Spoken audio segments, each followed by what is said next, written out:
क्या बात है साईनाथ, क्या सोचकर हंस रहे हैं आप?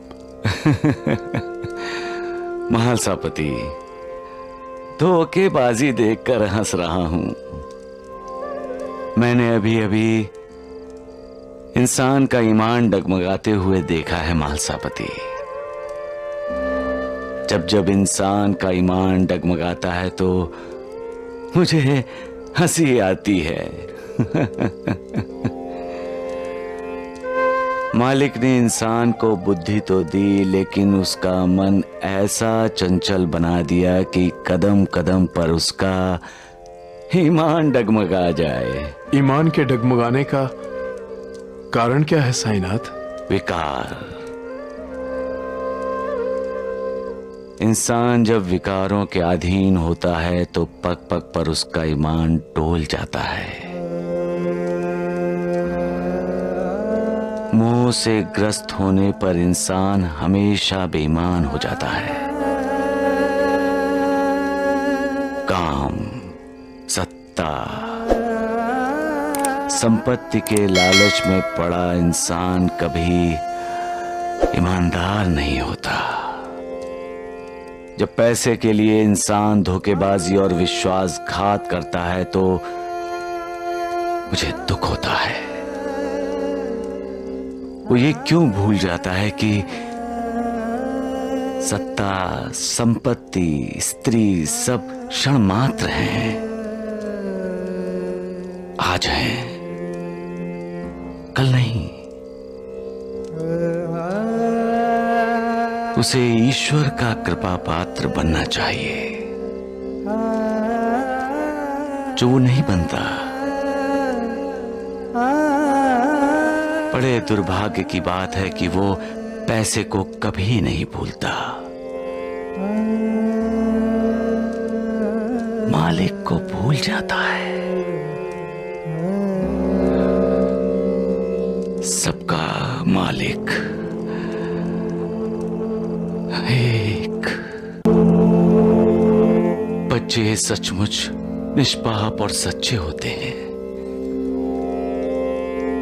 देखा जाए तो इंसान कितना भी बड़ा हो जाए,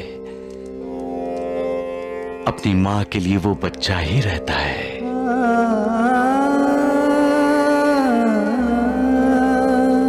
भीका जी का बच्चा खंडू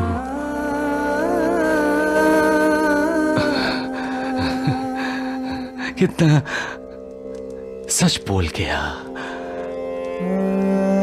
मैं तुम्हें रोते नहीं देख सकता मां। यही तो हमारी संस्कृति है बाबा। श्यामा, निस्वार्थ शब्द की कोई व्याख्या है तो वो है मां। मां धैर्य का सागर है, ममता का समुंदर है। जिनकी मां है उन पर मानो मालिक की कृपा है। साईनाथ, मालिक की उस कृपा का सुख आपने भी तो लिया होगा? नहीं महालसापति, शायद मेरे भाग्य में सुख नहीं लिखा था।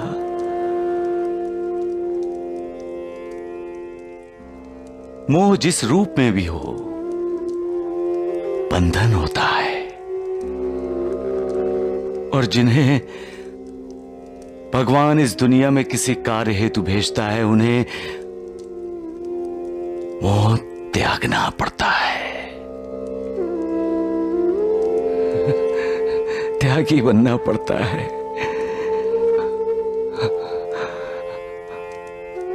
मैं भी उन त्यागियों में से एक हूं। सबका मालिक।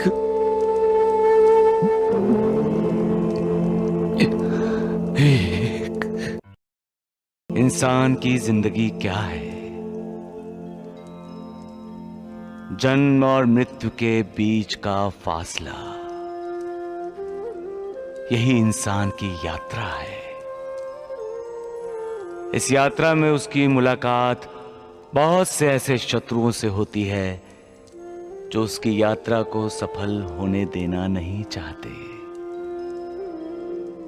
इंसान की यात्रा का एक ही मकसद होना चाहिए, मालिक की कृपा का भागी बनना। भगवान श्री कृष्ण ने गीता में कहा है, ये सृष्टि रूपी वृक्ष विचित्र है, और विचित्र इसलिए है कि इस वृक्ष की जड़ें ऊपर हैं और शाखाएं, फूल, पत्ते आदि सब कुछ नीचे की तरफ हैं। ऊपर मालिक है और हम नीचे। हमें मालिक को पाने के लिए मालिक की तरफ जाना चाहिए, ना कि उससे दूर।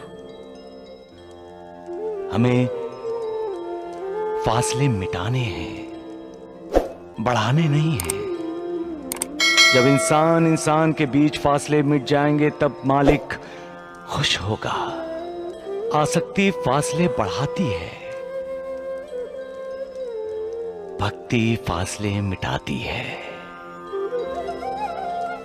इसलिए उस मालिक को कभी मत भूलो, मालिक की भक्ति करो, अपनी जीवन यात्रा को सफल बनाओ और संपन्न बनाओ। सबका मालिक एक। अपने किए पर पछतावा इंसान के हित में है, और अपने अपराधों के लिए प्रायश्चित करना भी। इंसान तो गलतियां करता रहेगा और करता है,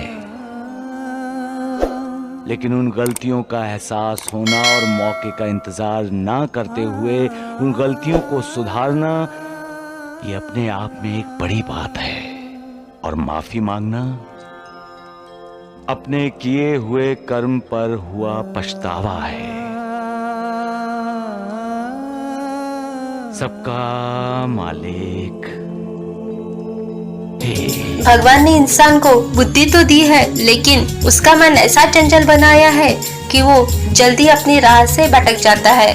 फिर खुद के स्वार्थ के लिए अच्छाई की राह छोड़कर बुराई की राह पर चल पड़ता है। दूसरों को हमेशा दुख देकर बस खुद खुश रहना चाहता है। वो पैसों की मोह में इतना डूब जाता है कि फिर उसे भगवान भी नजर नहीं आते।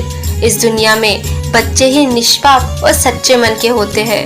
कभी कभी हम बड़ों को जो बात समझ नहीं आती, वो बात हमें बच्चे समझा जाते हैं। इसीलिए तो बच्चों को भगवान का रूप माना जाता है। और बच्चा कितना भी बड़ा क्यों ना हो जाए, वो अपनी माँ के लिए हमेशा बच्चा रहता है। अगर निस्वार्थ की कोई व्याख्या है तो वो है माँ। एक माँ ही अपने बच्चे को निस्वार्थ होकर प्रेम करती है। जीवन क्या है? इंसान के जन्म और मृत्यु के बीच का फासला मतलब जीवन है। हर इंसान का जन्म कोई ना कोई कार्य पूरा करने के लिए होता है, और जब उसका कार्य खत्म हो जाता है तब उसे भगवान का बुलावा आता है, मतलब मृत्यु आती है। उम्मीद करते हैं कि आपको हमारा वीडियो पसंद आया हो, तो चैनल को लाइक, शेयर और सब्सक्राइब करें। और वीडियो को अंत तक सुनने के लिए धन्यवाद। आपका दिन शुभ हो।